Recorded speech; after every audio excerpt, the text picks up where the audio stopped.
Welcome to the side event where we're going to be discussing different routes, same destination, subnational approaches to climate change in North America.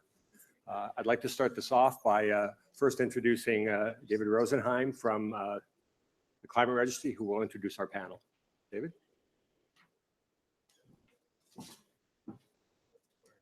Thank you, Craig.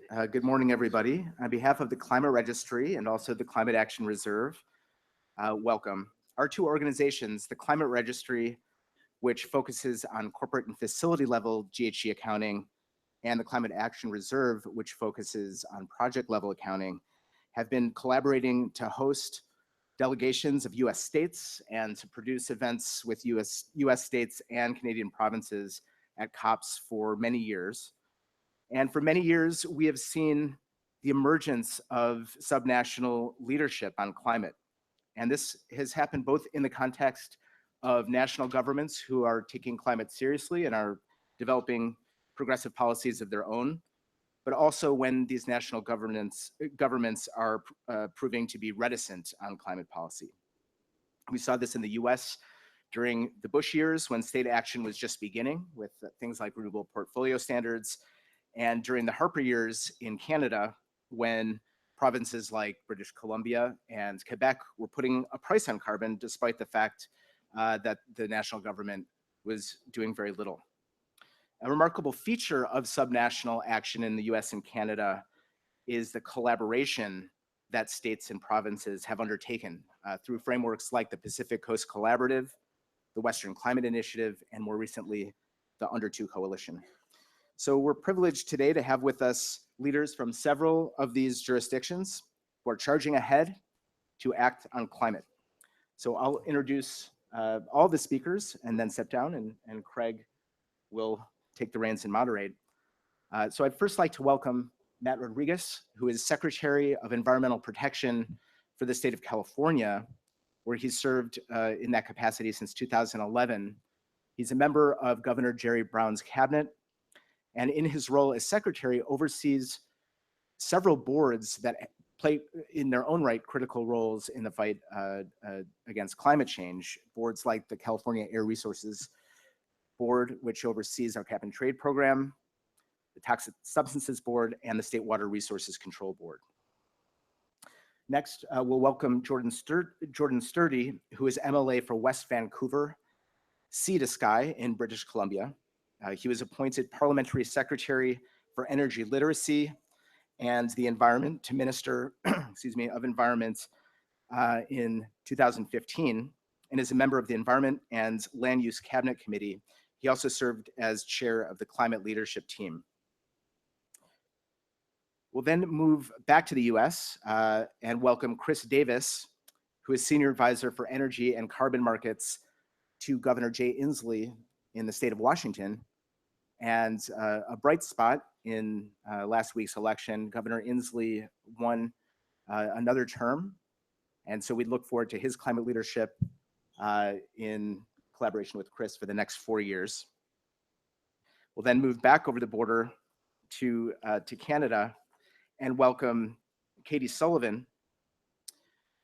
Katie is, and we're really lucky to have Katie, she's director of the International Emission Trading Association's Americas group and directs their international climate finance work. And she's really an expert in, particularly in carbon pricing and Canadian climate policy. So she'll be able to give an overview of some of the other work in some of the other provinces.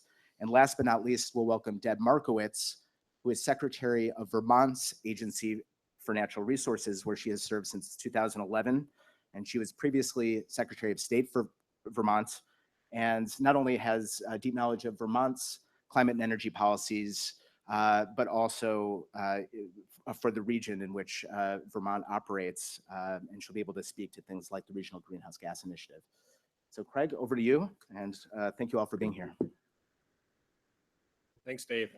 Again, welcome everyone. I am Craig Ebert, the president of the Climate Action Reserve. The format for today's session is I'll ask each of the panelists to provide about 5 minutes of comments to allow them to give an overview of what's happening in their jurisdictions. and then we'll have a free flow Q&A session and see how it goes from there. So for the first panelist, I'd like to call on Secretary Rodriguez to give his perspective. Secretary? Well, thank you very much, and it's a pleasure to be here. So thank you to everybody in the audience for participating today. I'll start by saying that climate change is a very, very tangible and real problem for California. In 2013, an office within my agency did a report that talked about how we were already seeing climate change in California.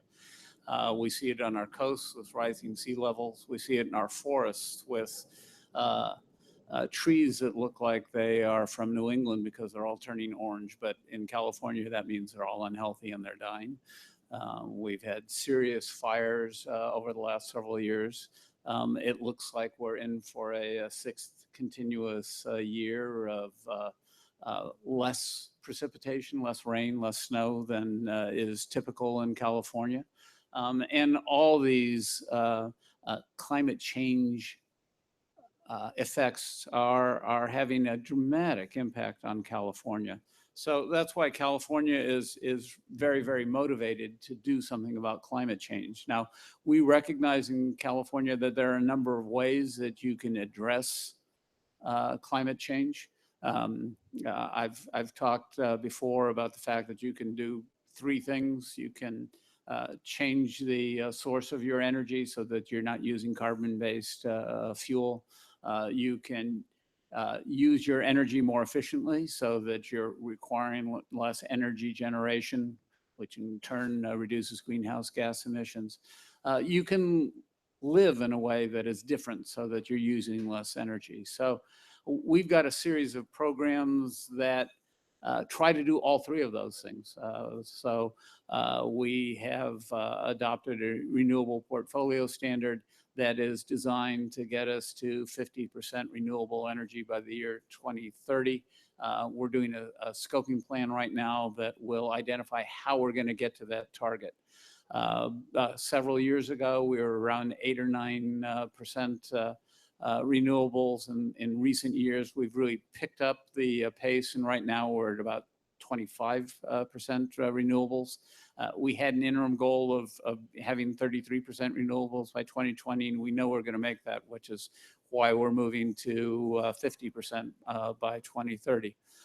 Additionally, the transportation sector, which is a source of a large percentage, 37% of our greenhouse gas emissions in California, is an area that we need to focus on, much like many of the other jurisdictions in the world. And so to deal with the reduction of greenhouse gases from the transportation sector, we've got a low carbon fuel standard, which is designed to reduce the carbon content of fuels by 10% by the year 2020.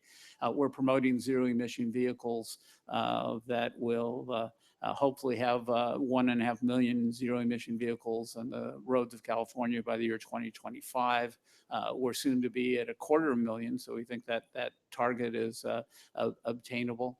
We're actively promoting the development of infrastructure for zero emission vehicles, be it fuel cell cars or electric cars in California.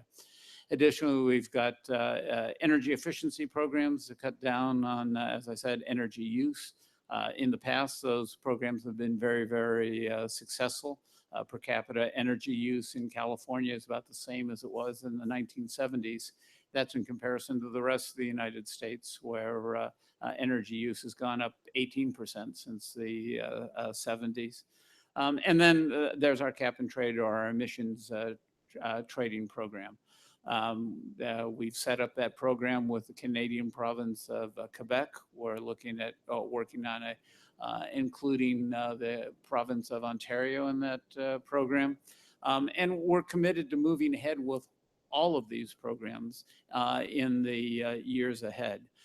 We've been working with the current federal administration As you may know, the federal administration had adopted a clean power plan to reduce greenhouse gas emissions from the power sector.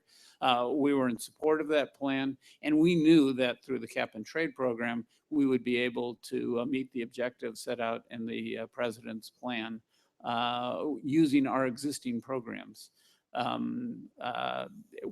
If the new administration changes that direction, it's not our intent to change anything in California. We're committed to continuing the programs that we've already started to deal with climate change in the state.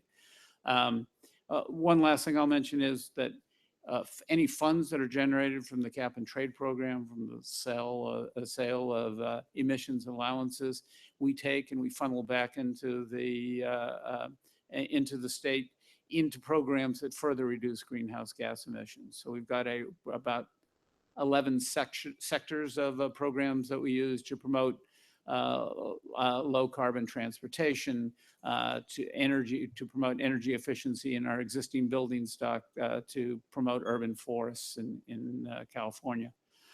Now, we understand that even with all these programs, California, which is the source of only 1% of the world's greenhouse gas emissions, can't turn things around on its own.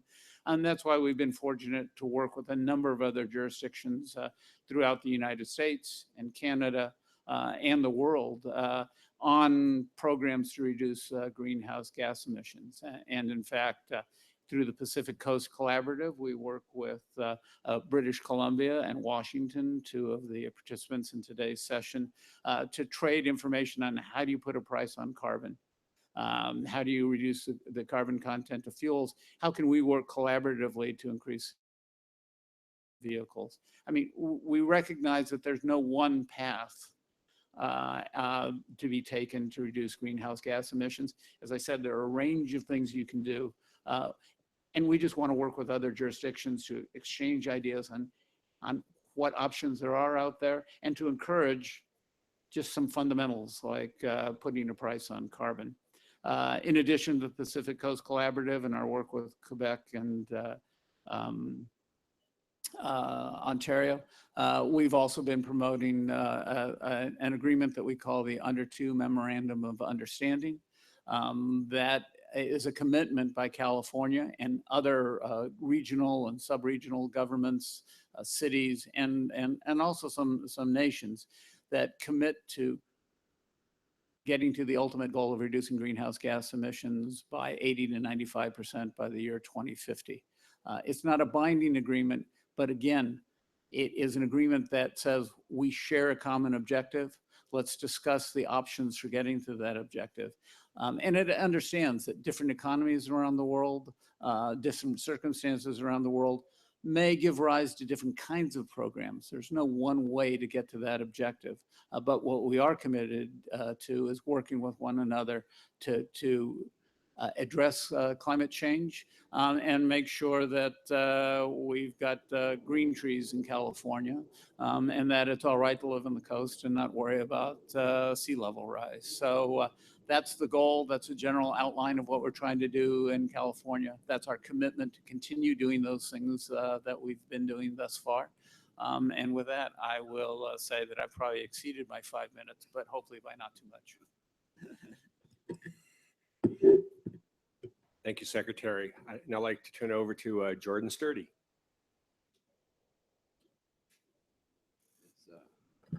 I think that's on. Yes, yes. Thank you very much, Jordan Sturdy, the Parliamentary Secretary to the Minister of Environment in the province of British Columbia. It is a real pleasure to be here, and I think it's fair to say that we share many of the concerns just articulated by the Secretary. You know, our circumstances in British Columbia. British Columbia is a jurisdiction. It's a big jurisdiction. It's about twice the size of California, but it's got only 4.5 million people. So it's a sparsely populated, other than in the lower mainland of the Vancouver area. But issues around the province, there's no question about it. Be it a pine bark beetle infestation, which has devastated our pine forests in central British Columbia. Fires that are at a level and an intensity that we have really never seen before. Flooding, sea level rise, ocean acidification. We have a robust shellfish industry that we very much want to protect for the future. So climate change and climate change initiatives are certainly a major priority for the province of British Columbia. And we have committed to our 2050 targets with an understanding that we need to, by the end of the century, get to a net zero or a net negative carbon inventory. So we have a number of different fundamental policies that support our goals. I think the one that underpins most of our activity is our carbon tax, our revenue neutral carbon tax. So we were very privileged actually to be honored yesterday by the United Nations Momentum for Change Award for our carbon tax. So this is a tax, a broad-based tax brought into the province in 2008 that is slowly ramped up over a number of years. It currently sits at $30 a ton. But importantly, I think people focus sometimes on the number. The issue is also that it covers 70% of the emissions in British Columbia. So it is very broad-based. And the key to this tax is that it's a revenue neutral tax, so that the dollars that are collected are recycled back into tax cuts, into personal income tax cuts, property tax cuts, some contributions for commercial tax, property taxes, and of course vulnerable populations, because there are in a province as broad, as large as British Columbia, it can't all be about urban British Columbia. So it's been very successful. We have succeeded in lowering our emissions while at the same time growing our economic base, growing our economy. So overall, it has been successful, and I'm guessing that's one of the reasons that we received the award yesterday from the UN. So that was we were grateful for that, or for that recognition. We also feel that we need to lead by example. So we have committed to become a carbon neutral government across all our government operations. In terms of provincial governments, we are responsible for healthcare, delivering healthcare and across the province, education from a K to 12 through post-secondary, as well as forestry operations, all our administrative operations. And so we have been actually successful there. We were carbon neutral as of 2010, and we're committed to carrying on in that regard. We also work with local governments through a program called the Climate Action Charter, which encourages local governments to do the same thing, to become carbon neutral, to measure their emissions, to monitor their emissions, to report out on their emissions. And signatories to the Climate Action Charter receive back the dollars that they spend in carbon taxes. So it's a revenue source for them to put in place additional measures to reduce their emissions and to mitigate or adapt as per what works really for them. And that, again, it's been very successful. We've got 96% of the communities in British Columbia signed on to that charter. We're hoping we have a 10th anniversary next year, and the objective is to get to 100%. I think we're confident that we're going to get there. And about a quarter of those jurisdictions have become carbon neutral in their own operations. So we're leading and bringing local government along. Clearly, it's not just about the carbon tax. We need to do more than the carbon tax. It's a good foundation, but we just put forward a new climate action or climate leadership plan with 21 sector-specific targets that deal with a whole range of different issues. From interestingly, listening to other jurisdictions over the last few days and recognizing the challenges that they have in their energy generation portfolio and their GHG portfolio there, we have the pleasure of having something of a problem there in that we are 98% clean. So our energy system, our BC Hydro system, is 98% clean. Part one of the commitments that we've made is to go to 100%. It really generally is around those small communities, those remote communities not connected to the grid. And so we'll have to try and figure out how to get them onto a firm power system that is low GHG. But it does present some challenges when we look at the future, and we're really having to focus on transportation and on the built environment as major areas of where we have to advance in order to reduce our emission profile, because our energy sector, which is, we don't have a coal plant to close, is I guess the gist of it. There's other, so some of the initiatives that we are working on as well as part of those sectors, methane emissions from our natural gas sector. We have committed to a 45% reduction in methane emissions. Working on expanding our clean energy vehicle fleet and expanding that into the public, into civil society, and encouraging that in terms of some subsidy, but also I think it's important to look at the infrastructure piece there. So there is a plug when you need a plug, and that's one of the pieces that we're doing around the province. And then looking at energy efficiency in the built environment, building codes, that type of thing. In innovation and infrastructure, we have a work through the Pacific Coast Collaborative with California and mirror their low carbon fuel standard, which has been a tremendous value to us. It has provided definite benefits in terms of our GHG reduction targets. Considerable investments in transit, in other transportation infrastructure, energy efficiencies. In fact, even right down to our ferry system, where the new ferries that we are bringing online in British Columbia are going from diesel fuel systems to dual fueled systems. So that they'll actually have a natural gas component to that system because it has a lower GHG emission and lower black carbon. And ultimately, I don't think we're ready to completely go down that road, but certainly the new ferries that are being ordered are dual fuel, which is a big step. Otherwise, we support innovation and technology, as I think many jurisdictions do. We have some really exciting things happening in British Columbia. Carbon Engineering is one of those companies that through our Innovative Clean Energy Fund we have supported, and this is an atmospheric carbon capture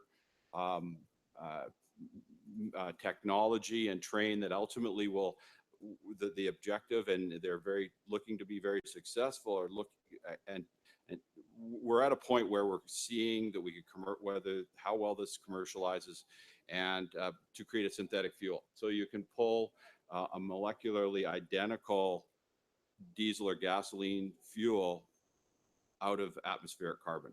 It's an amazing concept. One of the finalists in the Virgin Earth Prize, actually. And I have to mention it because it's in my riding. What can I say? You know, there's a certain amount of local pride. Otherwise, we have other initiatives around forestry, reforestation, especially if some of those pine beetle devastated areas that wouldn't otherwise regen naturally. And all in all, this has really demonstrated that we have our inventory in our small jurisdiction is 66,000 clean jobs, green jobs in British Columbia. So through a variety of different initiatives, and ultimately working within our Canadian framework, because we realize we're not going to solve all the problems in British Columbia. We can't. We need to work with other jurisdictions through the Pacific Coast Collaborative. We're a signatory to the Under 2 MOU. We are very supportive of our federal government and have been for a number of years. And now that this government is more interested in climate change issues, and the idea that they have committed to in 2018 going to a carbon pricing mechanism, and we have been very supportive of that and work with them on that. We really, as I said earlier, believe in a carbon tax in our situation, in a revenue neutral carbon tax, and I encourage other partners across the province, across the country, to think along the same lines.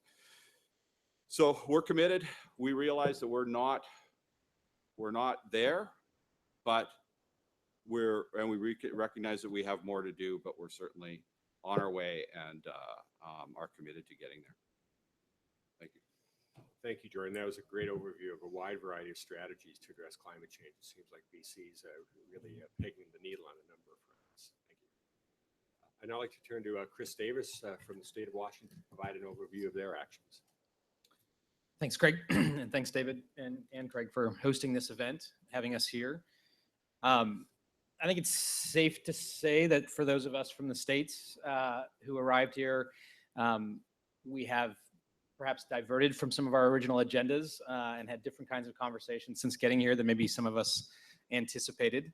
One of the ones that I've been having a lot is to talk a little bit more than I anticipated about what states in the U.S. can actually do within the realm of climate change and greenhouse gas emissions reductions, particularly within our authorities and the kinds of things that we are able to drive. And I think it's been eye-opening, a number of these conversations, to really sort of begin to lay those out. I wanted to start there just for a few reminders that give some of the context for some of the actions that you're hearing here today. States, of course, have purview over their electricity grids. Most of our grids in the U.S. are regional, and so we influence considerably over that. We, thanks to California, in many cases can extend our fuel efficiency standards beyond what the feds require, and that leads to greater air quality gains and to more stringent policies at the state level. We take on building codes and land use, which more indirectly but still significantly drive reductions. We set fuel efficiency for standards for the kinds of fuels that are utilized and growing in our states.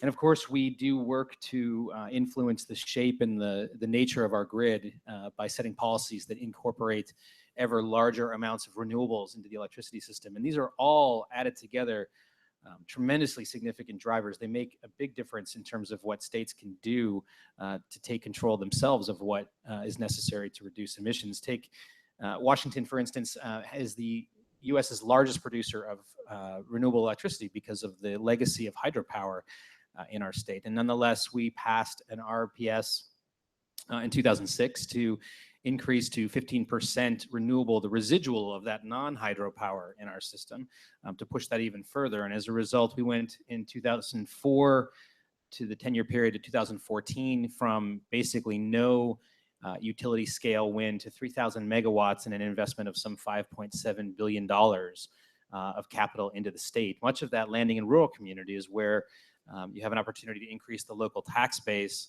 and increase property values in ways that drive revenues right down to local, county, and city levels. So really short periods of time, really significant gains and changes on things that make a significant difference in terms of emissions and actually produce material change on the ground for people. So going forward, to amplify what we can do in the states, Washington works closely with the Pacific Coast Collaborative that you've heard about here today. The 4 regions of British Columbia, Washington, Oregon, and California comprise about 55 million people, and that's about $3 trillion in GDP across the area. So it's a significant cross-section of what both Canada and the US West Coast have to say about economic growth and about climate action. That's a region that, as you're hearing in all their detail of the last 2 presentations, is doing a lot at each individual jurisdiction and seeing a lot of return from those investments.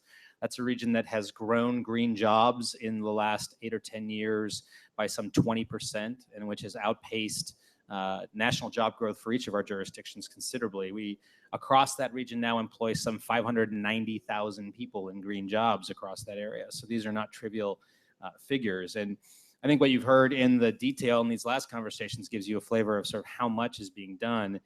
California's new limits drive a lot of the ambition for all of us. Oregon followed this.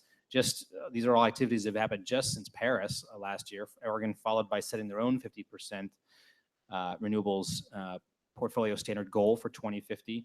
The climate action plan that Jordan talks about in British Columbia was greeted with great excitement by many of us, particularly the really ambitious groundbreaking work to think about fugitive emissions from the natural gas system that are embodied in that plan. Washington State this past fall rolled out what we call the Clean Air Rule, which is the first time a state in the US has used its authority under a State Clean Air Act to establish a cap and reduce program for carbon emissions and to rely on a trading regime to accomplish those reduction goals. So these are all moves that are being made within state authority, many of them simply in the last 12 months since Paris, to continue to show leadership across the West Coast and to really demonstrate, I think, what we all see is something that is no coincidence, which is that among these states you have really some of the economic powerhouses of our country, the strongest, most innovative companies, the greatest economic growth. And it's no coincidence, I think, in our mind that these are also the places where you see the most aggressive, proactive climate action happening at the same time. With data like these and kind of returns on the investment that we're seeing like these, combined with the considerable authority that we have at the state level to marshal resources towards these different emissions drivers, there's a lot of reason for optimism about what can be done by the states and what we can continue to do over the next coming years. As Craig said, and pleased that my boss had the opportunity to run again for re-election this past, I guess a couple weeks ago, passed by significant margins, won by 12 or 14 points. And we take that as a mandate to double down and go further on the greenhouse gas and climate work that we're doing, since it's a central plank of what he ran on and why we think he was reelected. So that's kind of a perspective from here. I look forward to talking a bit more about it. Thanks. Thanks, Chris. Great basket of various strategies there, including the groundbreaking work on the clean air rule. Next, wanted to turn to Katie Sullivan, Canadian extraordinaire from the International Emissions Trading Association, to provide a summary of some of the other actions across Canada. Katie? Yeah, so just the rest of Canada, that's what we'll cover. And I see a number of Canadian colleagues in the room. So I'm sure that I want to make everybody feel welcome and that I'm paying attention to your jurisdiction, and let me know later on at the COP if I have forgotten any key details related to the very busy action that's happening from coast to coast in Canada. First, I'm Katie Sullivan from AIDA, the International Emissions Trading Association. We are all business. It's about 150 businesses globally. We stretch across that spectrum of sectors. So those who have risks or opportunities or both when it comes to climate legislation and regulation, particularly putting a price on carbon, we like to engage closely with governments, legislators, regulators to make sure that those market mechanisms work with respect to reaching the environmental goal, greenhouse gas reductions, but also at least cost, while addressing competitiveness issues and driving jobs and all the other co-benefits that come along with that. So it is a pleasure. Again, I just want to quickly shout out to David and to Craig for inviting me here, because we work very closely in Canada and in the US, and it's tough to keep track of all the activity. I decided not to bring my, well, I have the slide in front of me. It's called Fragmentation Nation slide, and it's Canada and what exactly is going down. So I'll quickly walk through some of the leadership that has been happening and some of the innovations that have been happening across the provinces, especially when Ottawa, federally, there wasn't much happening in Ottawa on the climate file. And Jordan did a great job touching on the British Columbia context, but there were a few things in BC I want to mention from our view. The BC carbon neutral government. That is one piece of policy innovation that really is quite remarkable, and that the rest of the world should be looking at. The offsets generated through that, and in particular the forest carbon offset protocol and engagement with the Indigenous communities is certainly something that is notable. And also the hybrid approach that BC is taking with the tax, but also the Greenhouse Gas Industrial Reporting Act, going after LNG emissions and providing a lot of flexibility for these new facilities coming on board, including offsets and a tech fund. So it is interesting to see how you have this kind of bifurcation in Canada with Alberta and BC taking a tax and also taking this flexible trading system. So when we look at what happened just earlier this year, the Vancouver Declaration, that came out of March at the First Ministers meeting in Vancouver. and you had 4 working groups that were developed or that came out of that meeting. The first was around carbon pricing working group. The second was around clean jobs and economy. There was also the the finance working group. I'm sorry. Let me just take a step back. I think that the COP bubble has really shaken me up a bit. So let's just take a step back and think about, okay, when you have Canada that from coast to coast has been working together on climate policy and carbon pricing. I'm sorry. Yeah.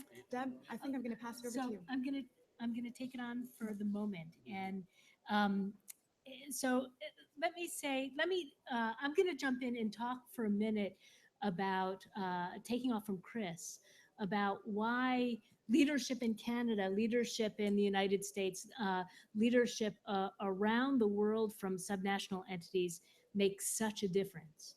And you all saw the results of this election, and Chris alluded to it, and you might notice that we're not mentioning any names here, but he who shall not be named is really present in the room with us, right?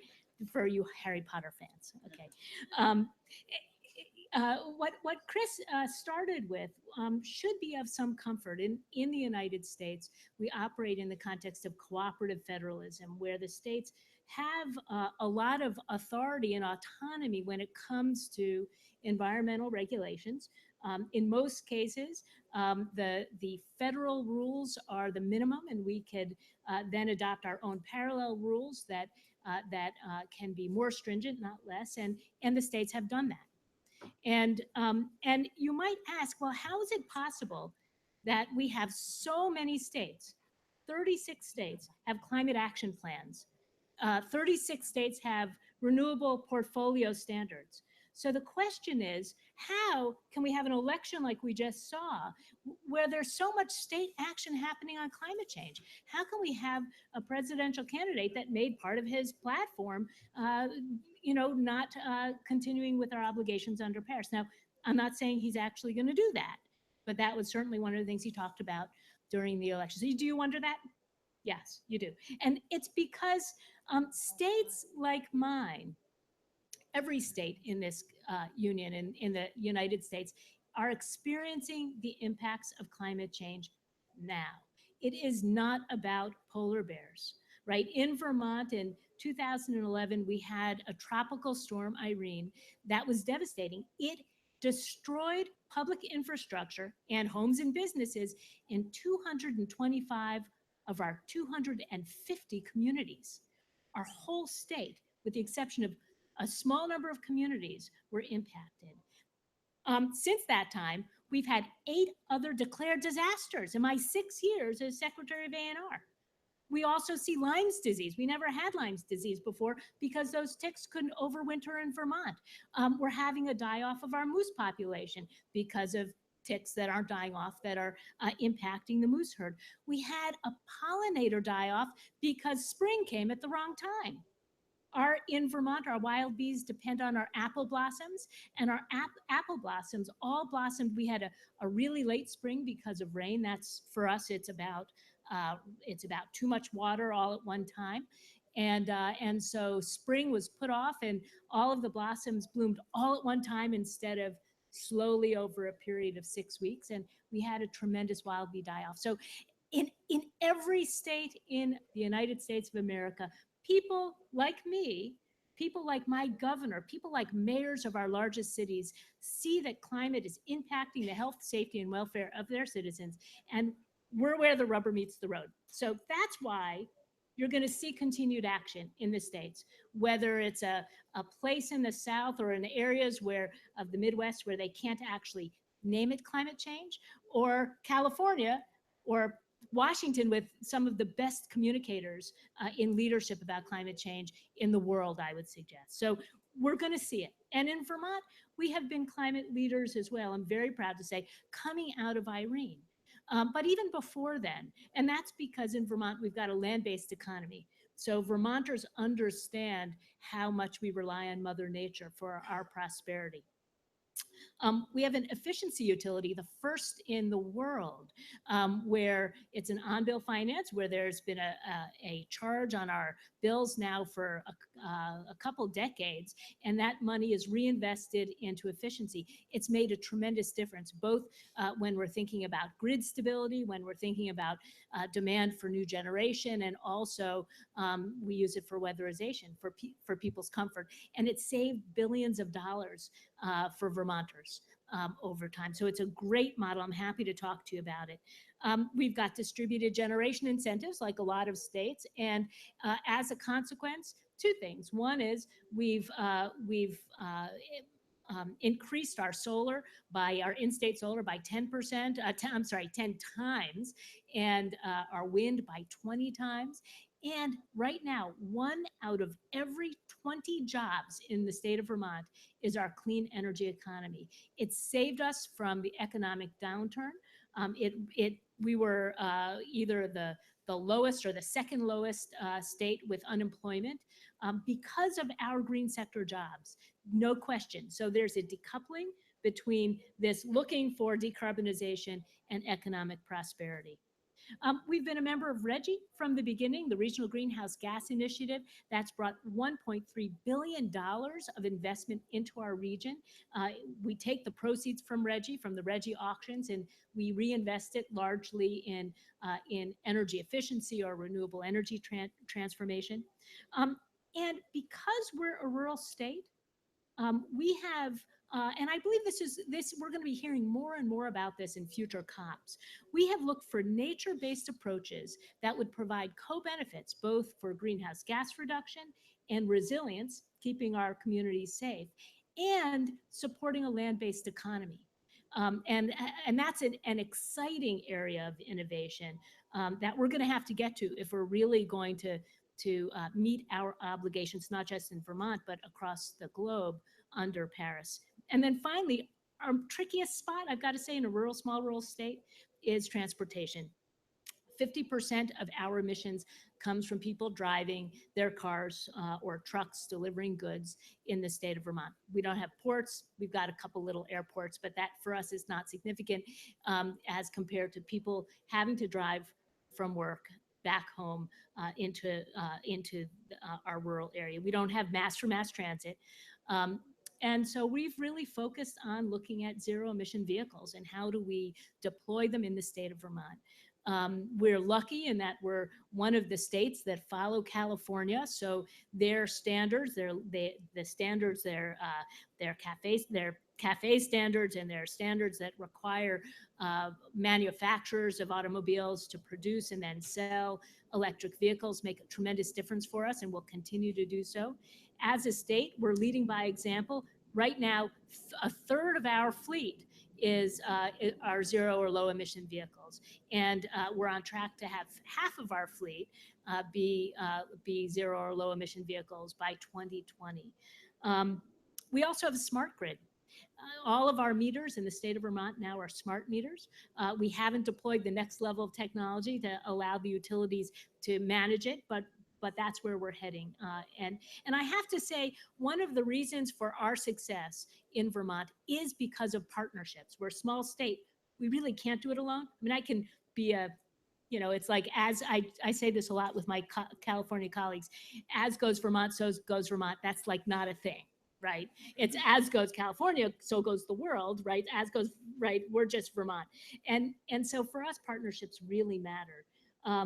So partnerships, our ZEV Alliance, our partnership with the other CARB states has been important. The Under 2 MOU means that our small contribution in Vermont, we can communicate to our citizens matters because it's multiplied by the actions of other subnational entities from around the world. We're part of a really interesting collaboration with the New England states as well as our Eastern Canadian premiers. It's an organization of governors, and collectively they've made climate change and mitigation as well as resilience a priority. And there's a collective goal.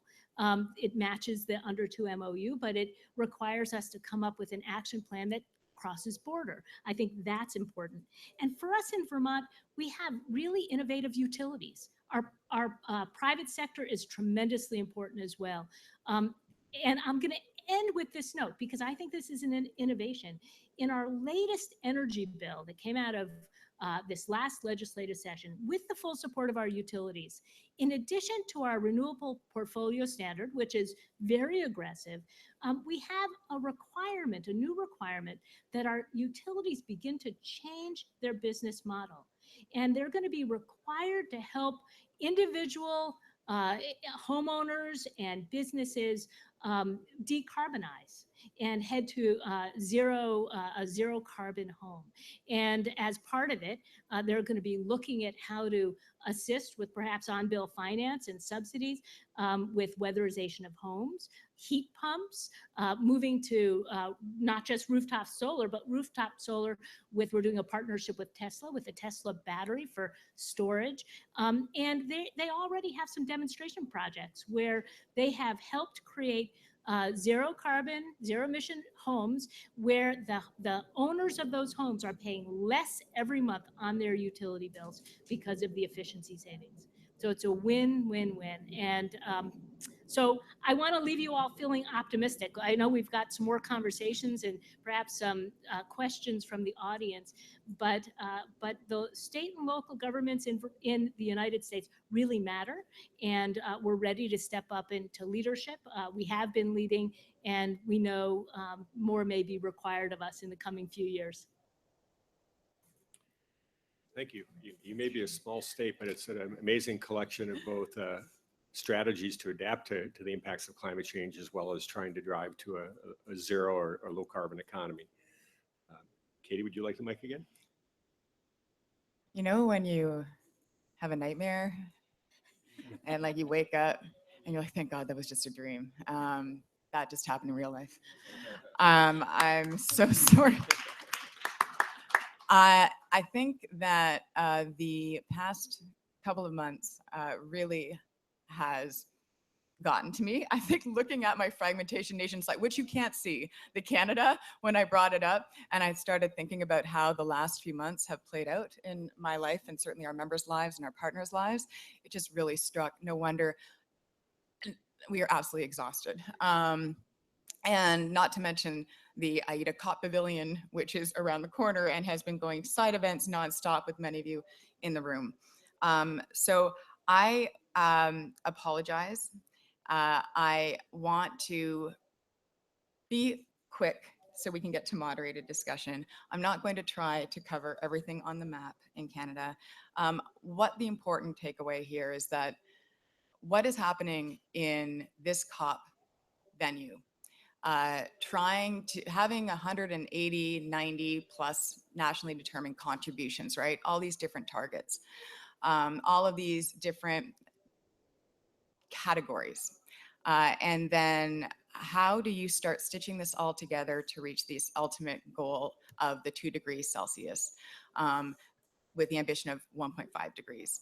Well, that's kind of Canada's a little microcosm of what's happening there, because all of these provinces and territories have certainly different emission profiles and different demographics and industrial growth profiles, land use, and they're taking action, but different types of action, different types of targets, and using different types of instruments.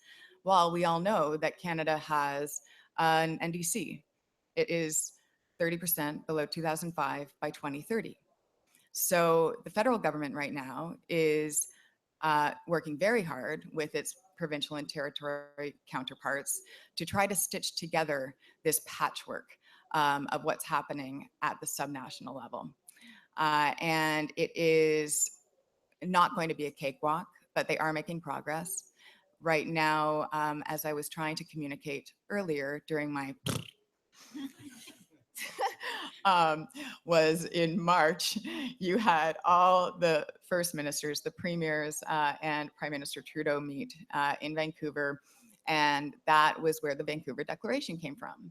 And if, for all the Canadians in the room, if you had thought a year and a half ago that you would see all of the leaders across Canada come together to talk about climate change and cooperating on climate change, they would have thought you were crazy.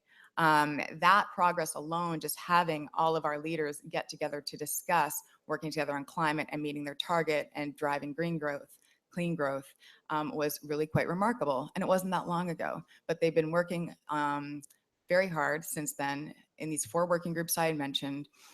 Their next First Ministers meeting is coming up on the 8th and 9th of December, where they intend to have a pan-Canadian climate plan ready.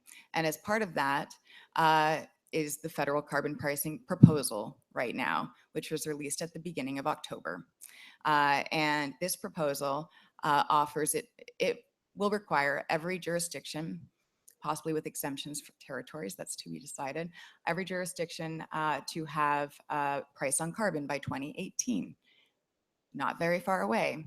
The good news is that a lot of the jurisdictions, the major ones, already do have a price. BC, Alberta, Ontario, well, soon, January, Quebec, linked to California. And the federal proposal will allow for a 2-track approach at this stage. So either a carbon tax or a cap and trade option. Now, there are a lot of questions around equivalency. And there's a lot of questions around scope. There's a lot of questions around even applicability of international credits that are transferring across borders. There's questions galore, but there is movement to be made, and watch the space the 8th and 9th of December to see what comes out of that First Ministers meeting.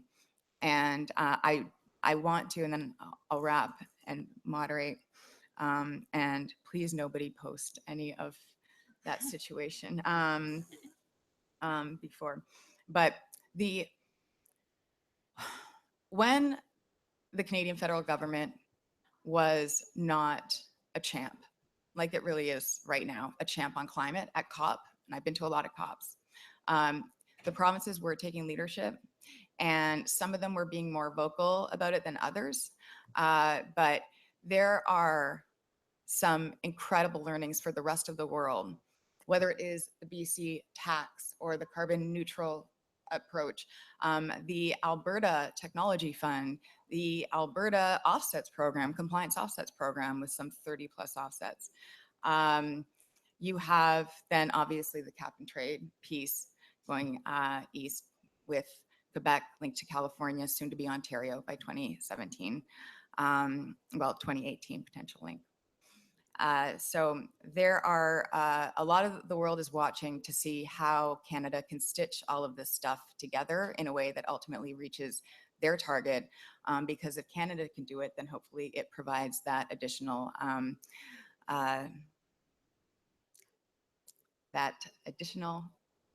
excitement, promise that we are going to be able to reach our goals, Paris Agreement. So thank you very much. Sorry again for the breakdown. I present a lot. Thanks, everyone, for those comments. I have a wide variety of questions I want to pose to the panel. If any of you have any questions, just raise your hand and I will certainly call on you. One of the issues I wanted to start with was the ongoing debate among not just the skeptical community, but just from a variety of different quarters that taking aggressive action on climate change potentially harms economic growth. It's obvious that issues of the pocketbook tend to dominate political discussions day in and day out. And just interested to hear from the panel, what your perspective is on what the economic impacts are addressing climate change, and how do you contend with those skeptics out there who aren't fully convinced of your argument?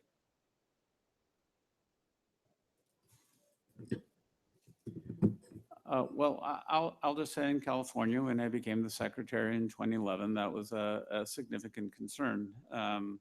California was coming out of the recession, as was the rest of the United States, but we were facing a $26.6 billion deficit.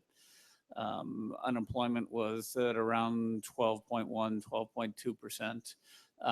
And there were concerns about businesses leaving the state if we adopted a cap and trade program, or if we pursued some of these other programs that might conceivably drive electricity costs up if we really actively promoted renewable energy.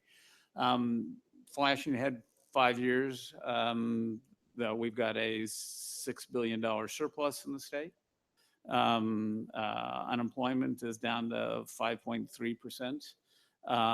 We've had a large amount of investment in the state in clean technologies. In the solar sector alone, I think last year we added 20,000 jobs. We've got 75,000 jobs in the state that are in the solar industry. You know, there are cycles to economies, and I think we caught a good wave. But you also create momentum and you create excitement by letting the world know that you're interested in new technologies, you're interested in economic growth, and I think that's a large part of what you're seeing in California right now. And so our experience in pursuing these programs has been very, very positive. And I will say that that's one of the reasons why so many regions from around the world came to California to talk to us about our programs, because there's a great awareness of the fact that we're pursuing aggressive environmental programs while at the same time seeing economic growth in the state. And there are other regions of the world that want to replicate that.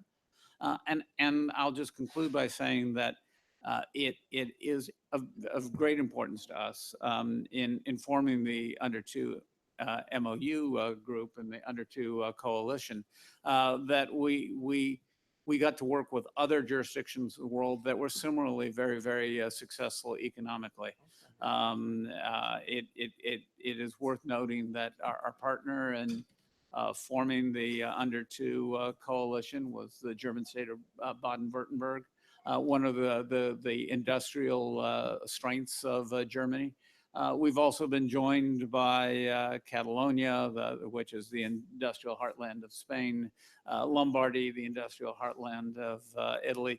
So what you see is highly industrialized areas of the world who are not afraid of harming their economy by pushing aggressive greenhouse gas programs. So I think the economic news is all good.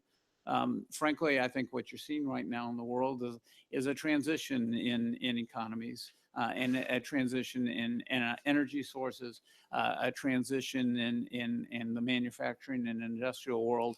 And I think that California is well placed to be ahead of that curve, to be leading that transition. And I think that's largely responsible for the economic successes we've enjoyed over the last 5 years. And with that, I may turn it over to Senator De Leon and Craig for an introduction and some comments. Thank you, Secretary Rodriguez. It is my pleasure at this time to announce the gentleman who's just joined us on the panel. This is Senator Kevin De Leon, President Pro Tem of the California Senate. And Senator De Leon has been definitely one of the leading forces for action on climate change, as well as someone who takes a very compassionate, concerned view to how it affects communities across the state and how and across the world, for that matter. His work on climate change and clean energy has been pivotal for California, and it's having an impact elsewhere. It includes helping on the enforcement of AB 32 for the recent passage of SB 32 and SB 1383 that are fundamentally, for those of you who don't know, I guess I should get away with it from the legislative lingo. SB 32 is the commitment by California to reduce emissions 40% below 1990 levels by 2030. So without further ado, let me turn it over to Senator Kevin De Leon. Thank you so much, Craig, and I apologize to each and every one of you for my tardiness. I surely don't want to duplicate what may have been said already, but at the risk of doing so, I am. So, but again, I do apologize nonetheless. I'm sure it was mentioned by either Matt or our colleagues from Vermont or Washington State, the sense of consternation from the global community given the presidential election of last week, Tuesday. And I think our message has been uniform. I had an opportunity to meet with the governor before I came to Morocco. We met Monday morning, and we concurred that our message would be very simple, yet very straightforward. That California's resolve and determination is stronger than ever before, irrespective of who occupies the White House in the United States of America. So I want to really underscore and emphasize, italicize, highlight, and bold it, if you will, with many explanation points thereafter, that California's resolve and determination and commitment to the global community in carbon reduction is stronger and more determined than ever before. We are the climate leaders, and we've gone beyond the theory, beyond the white papers and confabs worldwide discussing the issue of climate change. We're actually well into the implementation and execution phase. As Craig just was just mentioned right now a few months ago, with the extension of SB 32 from AB 32, 2006, the Global Warming Solutions Act. We will hit our targets 40% by the year 2030 of 1990 levels. In addition to that, we have had a very strong commitment in California to make sure we democratize our climate change policies. What do I mean by that? Making sure that communities that are disproportionately impacted by CO2, carbon, as well as other criteria pollutants, whether it's NOx, SOx, particulate matter 2.5, short-lived climate pollutants such as methane, as well as black carbon, that these communities that are disproportionately impacted, that they also benefit from our climate change policies. Therefore, with the cap and trade program that we have in California that's executed by the governor, specifically by CARB, that those communities, particularly Latino, African American, poor whites, and poor Asian American communities in the lowest income neighborhoods in California, they too will receive low income solar panels. They too will receive weatherization, energy efficiency by reducing their energy load. They too will also receive credits, rebates to bundle together so they themselves can purchase an electric vehicle. And in the near future, and when I talk about near future, I'm not talking about in 10 years from now, nor 5 years from now.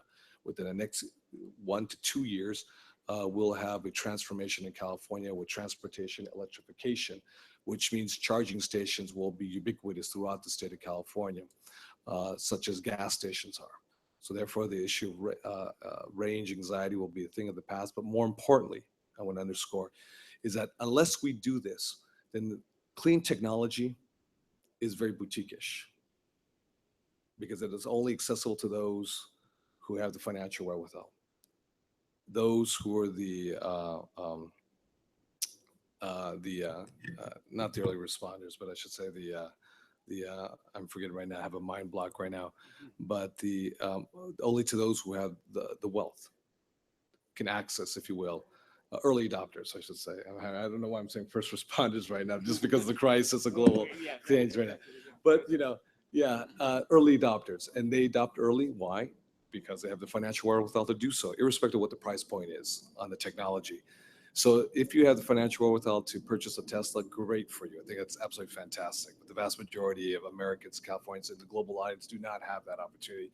But as we meet our macro global targets, we can do so by making sure we democratize our climate change policies and making sure that everybody from every economic strata, is able to access these types of technologies so they themselves can participate in carbon reduction. This is finally, I'd like to say, this is moved by policy. And you have to move this type of policy with a sense of intentionality and a sense of purpose. Short of that, the best intentions, all the good intentions will never correct the inequities that exist. The market forces, no matter how well folks are, how well intentioned they may be, will not correct these types of inequities that exist. People who are disproportionately impacted by climate change, whether it's sea rise level, whether it's heat weather patterns, extreme weather patterns, whether it is drought. We know in California, we're the 5th largest economy in the world, and we're enduring the 6th consecutive year of a historic drought in the Central Valley. Who does that impact the most? That impacts immigrants, migrant farm workers, because if there's no water, there's no check. And if there's no check, there is no food to pay for your family. So these are the policies that we're moving forward that we believe that we can export to other subnationals and other provinces. So I want to thank also to the leadership of the Climate Registry for everything that you've done supportive of us in California. Thank you, Senator. I know we had one question from the audience over here. Thank you very much. My name's Chris Thorpe. I work for the Carbon Disclosure Project. We're a UK NGO, and I lead our disclosure work that we do with states, regions, and provincial governments. Thank you so much for this. You're wonderful as a European to consistently hear such wonderful messaging coming from these governments on climate. A number of you touched upon the fact that it's a little difficult when you have an energy grid that's now high green power to really get those next gains to 2020 and 2030. So maybe starting with Ms. Markowitz, because you touched on it a little bit, is where are the real policies in the transportation sector and in building codes that we can really start to communicate and adopt and spread from my organization to every other state, provincial, and regional government that discloses through us year on year? Thank you. Yes, I'm going to speak to the grid issue first, because that's actually, there are other sessions that are really focused on that, and we just touched on it briefly. We're part of ISO New England, which is, a regional grid. And one of the challenges is that the way that the grid is structured, it incentivizes the old model. We are in an energy transformation, right? We're going from the model of you build a giant plant and then you put wires and poles and get that through the wires and poles, you get that energy to every household, to a different vision where you've got the energy generation closer to the users. But the old financing models, the old corporate model of ISO New England is stuck in that in our prior era. So that has got to come up to speed, and I think it's similar all across the United States, but it's, I think, a unique challenge in New England, and until we get that right, we're not going to be able to completely achieve our goals. Now, zero emission vehicles, as we're again moving into this new era with a whole new kind of charging infrastructure, we need to be coordinated. So we've got a green corridor, which is a coordination that where we're working with our colleagues up in Quebec, down into Massachusetts and New York, and all the way down to Washington, D.C., envisioning a linked corridor with charging infrastructure. And that's going to be more and more important as we think about, as we have technology evolving so that batteries will get you further, just in the same way as, if we didn't have gas stations every, couple, every few blocks in our communities, people would be worried about the range of their cars. We need to think about charging apparatus in that same way. We do have some legal barriers. Right now, there is our interstate system where there are rest areas where we can't put charging infrastructure because of an old rule that says you can't have commercial activity in these federal rest areas. And that's, of course, a problem. I mean, having a fast charge in rest areas would provide quite a bit of comfort. We're actually in conversation right now with the Department of Transportation, federally Department of Highways, because we believe there's flexibility in the rule that ultimately should allow us to do this. So that's a particular policy. As we're thinking about our built communities, though, Vermont's a rural state. This is even a bigger challenge for our more urban areas, where most of the folks living in an area don't have a garage. They don't have a place where they can easily plug in. We need to think about the infrastructure that will allow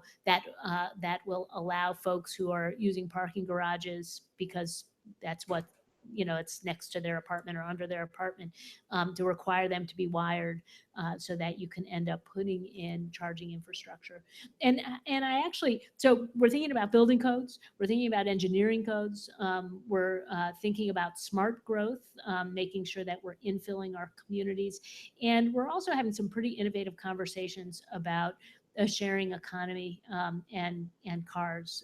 We do have this millennial generation in the United States. I assume it's not so different around the world, where our young people are not thinking that they're going to have their own car automatically, assuming they're going to have their own car, but rather would like to not have that expense and would like to instead have a car share arrangement. So thinking about how we could make that electric as well. Signage is another piece. Having the alliance has been really important to make sure that we've got uniform signage and so forth. I'll just say a few things about the grid. I mean, I think your question is interesting because it's probably answered much differently if you were talking to a bunch of East Coast states rather than West Coast states. The status of our grid in the West Coast is much different.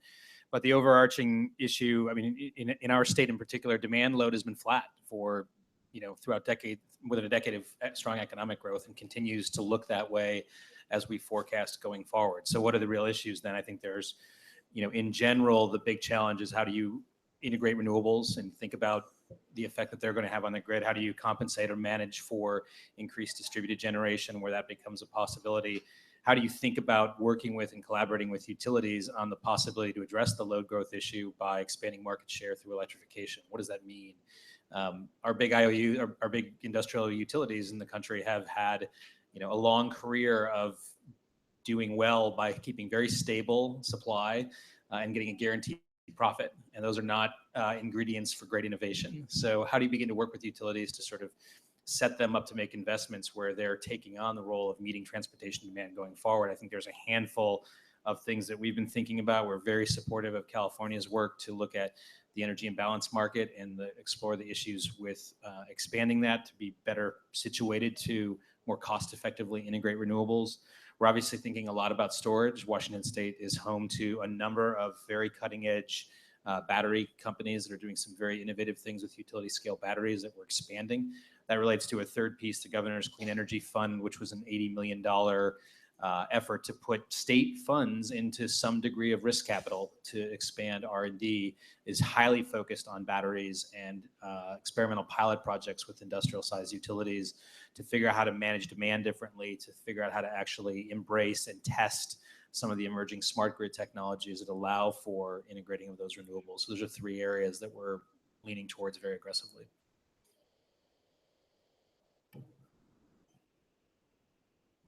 Hi, I'm Reed Dutchin with the United Nations Foundation, and a lot of you talked about transportation. I think that one of the signature achievements in California has been the low carbon fuel standard and the adaptability of that standard to the carbon content of the fuels. Something that the Washington could follow as an example. But the states along the West Coast have worked together in a number of ways, and perhaps on this area as well. I wonder if we've had a lot of talk around the venue here about the emerging bioeconomy, about a biofuture platform. There's going to need to be a transition as the electric vehicle revolution takes place.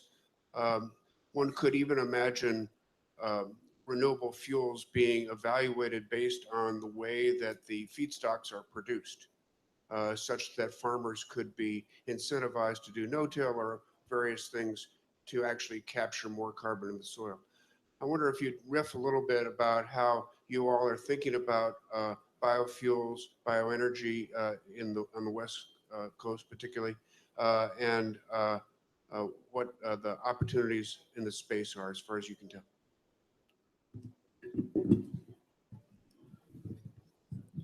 Certainly. A couple of things come to mind. First off, we do look at the life cycle as part in working through the low carbon fuel standard. We do look at the life cycle of the carbon and where it comes from, and so we do go actually to the farm. I can tell you that we send folks from the Air Resources Board to go out, and if there's ethanol that is involved in the development of a fuel, we want to know how that ethanol was developed and what the carbon considerations were in providing that ethanol. So we are mindful of the fact that we need to take a look at the farms where the biofuels start. Additionally, I appreciate your raising the low carbon fuel standard, because I think it's the flexibility in that standard that is so important.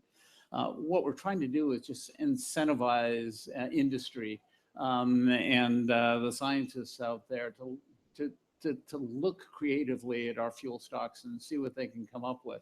I think if you had asked us when we started with the low carbon fuel standard where we were going to get the fuels, it would have been cellulosic ethanol.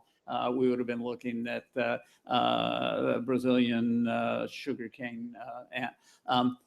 Instead, we're finding some of those have worked, but not quite the way that we anticipated. But instead, you see biodiesel or renewable diesel coming up. And that's the beauty of the program that we've got right now. We understand there's no one pathway. We understand technologies change all the time. So you want a program that incentivizes that change without directing it too much, without trying to pick winners and losers early on in the process, because we know that it's going to change over time. You're right then that we want to include these low carbon fuels into our programs. In order to do that, we are looking at taking the money from our cap and trade program and reinvesting it in some of these programs to develop biofuels. As part of our program, you know, there is this question of, well, is California going to stay the course? You've heard the senator, the pro tem, say very eloquently, yes, we're going to stay the course. And in fact, if you look at recent legislation in California, we're broadening the number of programs that we're looking at. We're looking at short-lived climate pollutants. We're looking at how we can take biogas and use that as a more effectively as a form of fuel. Frankly, some other states, I think, are ahead of us in terms of biodigesters, and I know that there's work in Europe on biodigesters. We're looking at diverting money from the cap and trade program and into biodigesters, looking at methane and you know, California is an interesting place where the #1 manufacturing state in the United States. We are the #1 dairy state in the United States. So we have access to a lot of methane. So frankly, what we want to do is recognize that I'll fall back on my John Lennon quote, which is, you know, whatever gets you through the night is all right. And we know where we want to go. We want to change the sources of our fuel. And so we want to continue to explore a variety of options. And you see that in the way the low carbon fuel standard works. And it's something we've been discussing with the other states. So you're right. It's an important component of what we're doing in California. The only thing on that, I think, you know, Matthew, you hit the target. And at the top of my head, I believe, I just don't remember it precisely. And maybe Jake, you know, did we put $100 million in? Because I know we were agnostic. We didn't want to pick winners or losers. But I think we put in, I think, $100 million this year just for more biomass fuel technologies in California. I think it was about $1 billion total we put in, but 100 million of that, 10% went to biomass fuel. I think you may have inadvertently also hit on an interesting area that illuminates the challenge of doing climate policy at different states that are somewhat different circumstances. So on the one hand, I think lots of reasons to be optimistic about this. 2 weeks ago, Alaska Airlines flew its first cross-continental flight using cellulosic ethanol produced in Washington state from woody debris from our forests. So not really confronting the sort of food supply problem that comes with a lot of biofuels. And this is, you know, on the one hand, an exciting thing was we had state research money in that effort. On the other hand, we in Washington do not have a fuel standard after the governor pursued one for somewhat bizarre political reasons we can have a sidebar conversation about. But where that leaves us with regards to the clean air rule that I mentioned is that we take a tailpipe approach to looking at the carbon emissions associated with fuels, and from that perspective conclude that biofuels on the whole, at the scale that we're looking, don't offer an advantage over conventional fuels. And so that leads us to, in fact, cover them under our rule as a fuel, just like a conventional fuel. So you end up in a somewhat, frankly, significantly different place than our friends in California because of a variety of different issues regarding the authority under which we're taking action. Thank you. I believe we have another question over here. Thank you. Thank you. My name's Robert Kay. I'm a proud new Angelino working for ICF Consulting. I'm here assisting the Pacific Islanders and thinking about moving forward into next year under the presidency of Fiji to the next COP. I know that there are many who would like to hear from you about the leadership that you think that your states can show moving forward through 2017 into next year's COP to be able to really empower the momentum that is being developed through this COP. I just think about maybe about an hour ago and a little earlier, just got done meeting with the president of Iceland and the prime minister to the South Pacific Islands and the president of the leaders. All I can say is this from the perspective of California, that we want to continue to work with our friends and our allies, subnationals such as Vermont, the Registry states, the Canadian provinces, the Pacific Northwest with our good friends up north, Washington have been fantastic, and Oregon, other like-minded states and subnationals in Mexico. Now, obviously, the Fiji Islands and other islands in the South Pacific region are under dire stress because of the immediate threat, which is existential to their survival as a people, as a culture, given sea level rise. It's my hope that California, working with our allies, our other subnationals, can intervene with our technologies, because we know that the leadership, in these Southern Pacific Islands that are most in danger, we know that they don't have to be convinced, obviously, of climate change. That's one of the big ironies, I guess, of the United States of America. Coming back just recently, about a month ago, meeting with the Secretary of Energy and the Secretary of Environment and the President of Mexico. Mexico is not as advanced as we are with regards to implementation and execution of our climate change policies. But the fascinating thing about Mexico is that there is no climate change debate or dialogue on the political spectrum, in the left, center, or the right. Unlike the UK, you have elements, whether it's UKIP or elements of not the Labour Party per se, but obviously elements of the Conservative Party. Theresa May seems to be an individual who's a little more, moderate, but when you have Osborne making statements such as the UK can go it alone and doesn't have to be a climate change leader, my response when I was in London was, well, they want to chase the capital outside of the UK. We welcome it in California to drive our markets and to grow our economy continuously.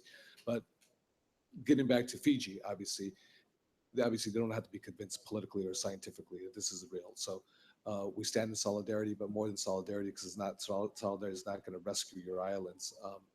That California, as well as other subnationals, want to export our technologies and push politically the United States as a whole to make sure that they recognize the Paris Accords, because with the role that we play together, subnationals, and pushing our own national government, specifically the United States of America, will have a direct impact, positive or negative, on the Fiji Islands. So that's the role we can play. I'll just say that, well, one, obviously, we were very pleased by what came out of Paris and the Paris Accord. And we were also pleased about the recognition that was given to subnationals and the role that subnationals can play. It started in Peru and developed more in Paris. And we were fortunate to be able to address Ban Ki-moon at one point, the Solicitor General for the UN and our Secretary General for the UN. And we said, here's the role that we think we can play as subnationals. We're not asking necessarily for a seat at the table, but we can do a couple of things. We can demonstrate that climate change is more than some sort of abstract, esoteric debate. We can discuss how it is already affecting us and affecting areas like Fiji. We can already show also how we're reducing greenhouse gas emissions through our existing programs. Greenhouse gas emissions are being reduced in California through the variety of our programs. So we can show that these programs do work. We can also demonstrate that you can do these programs without ruining your economy, and that's the significance of the Under 2 MOU and the story we've got from California. So if you've got a fear about how this is going to affect your economy, take a look at some of the examples that are out there. Real programs, real economies, and we're still doing all right. Lastly, we can demonstrate that it's possible to reach across borders and work with one another, and you can reach across a variety of borders. You can have developed and developing countries working together. You can have a variety of economies all working together towards a common goal. So we can help inform that dialogue that's going on at the UN level. And that's what we see as the role that subnationals can play in this entire debate. And we're anxious to continue playing that role because it is climate change, as I started off by saying, is something that affects us in California every single day. I think we have time for one more question.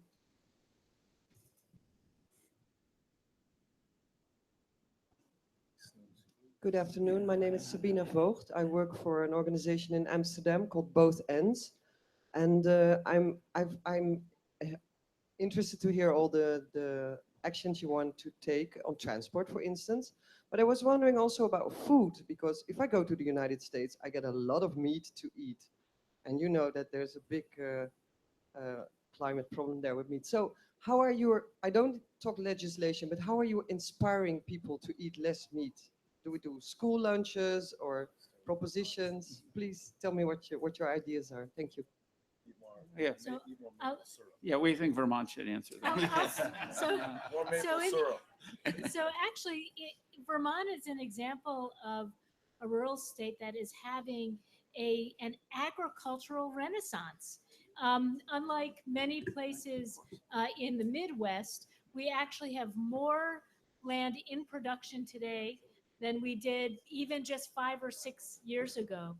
And part of this local food movement is an understanding that we need to produce food in a more sustainable way. And I have to say that what we produce in Vermont, then people come in trucks and take it down to Brooklyn to sell for an awful lot of money. And it's our beer too. I mean, it's not just our, I don't know, is this all around the world? Microbreweries is like a thing. I mean, we have tour buses that come just to go into rural Vermont where these random breweries in the hills. I think that's very promising. As a practical matter, there's also a thing called Meatless Monday. That is something that the millennial generation have embraced, and it's a new idea. I mean, we have been really focused on greenhouse gases coming from the traditional places that we think of when we think about greenhouse gases, which are those smokestacks, our power plants, that what's coming out of our engines, and when we're driving a car.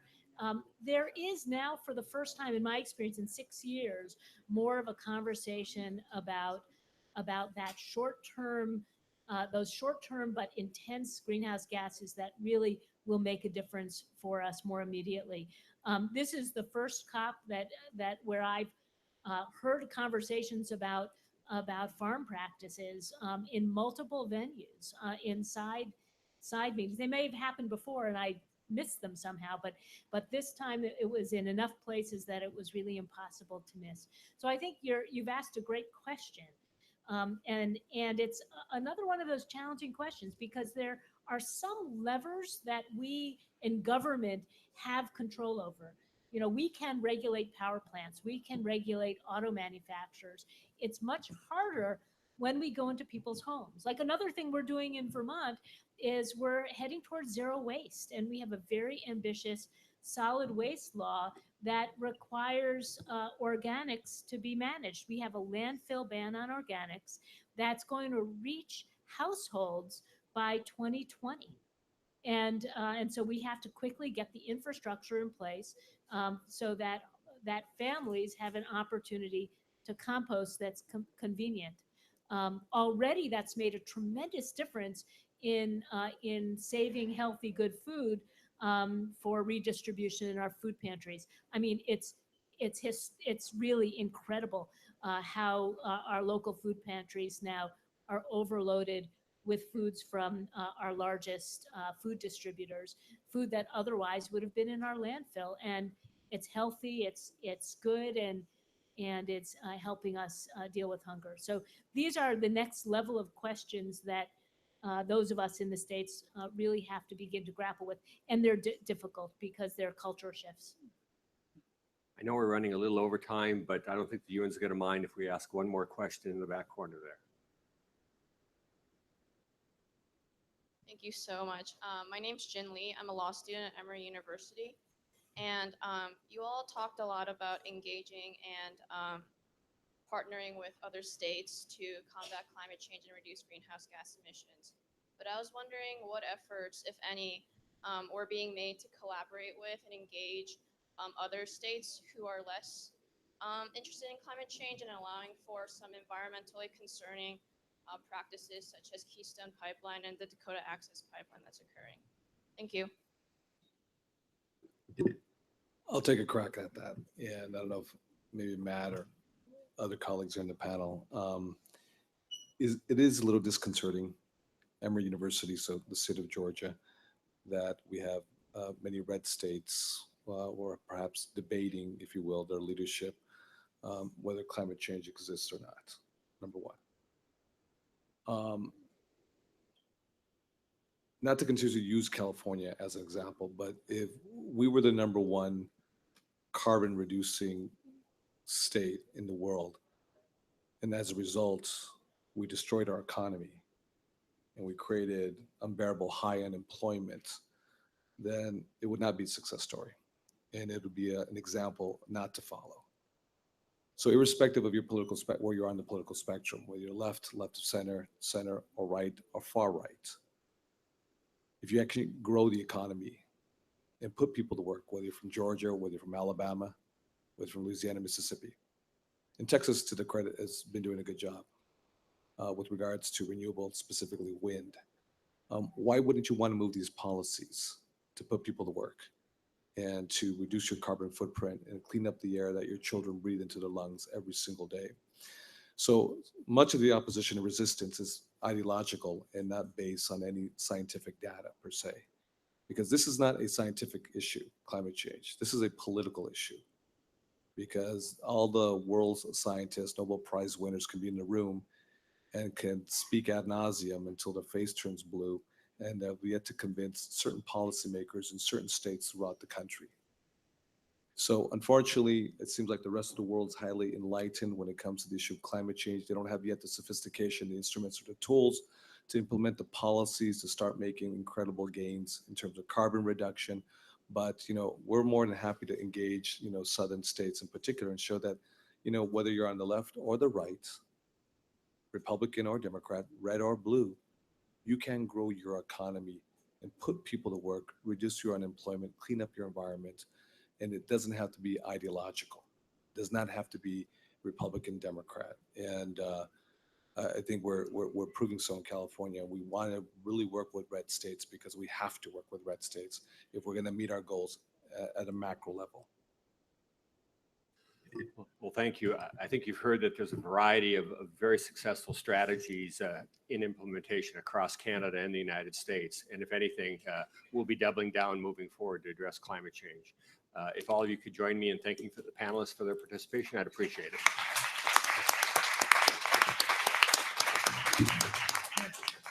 And thank you for coming. Enjoy the rest of your coffee. Thank you for Thanks. It's my pleasure.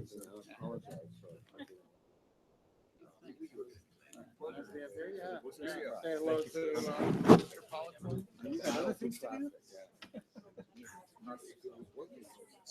seen her at the. Yes. Oh.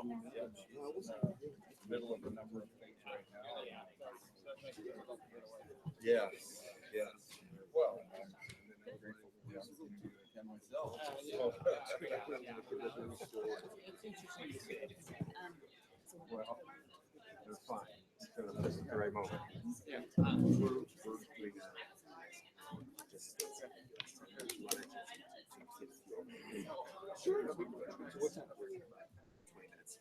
Well, before do a live TV.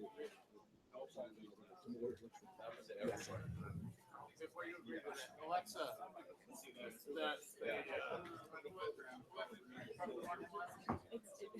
the vice president of the Marshall Islands are about to have a bilateral and meeting. So join us now at 1:00. Ken's got us covered.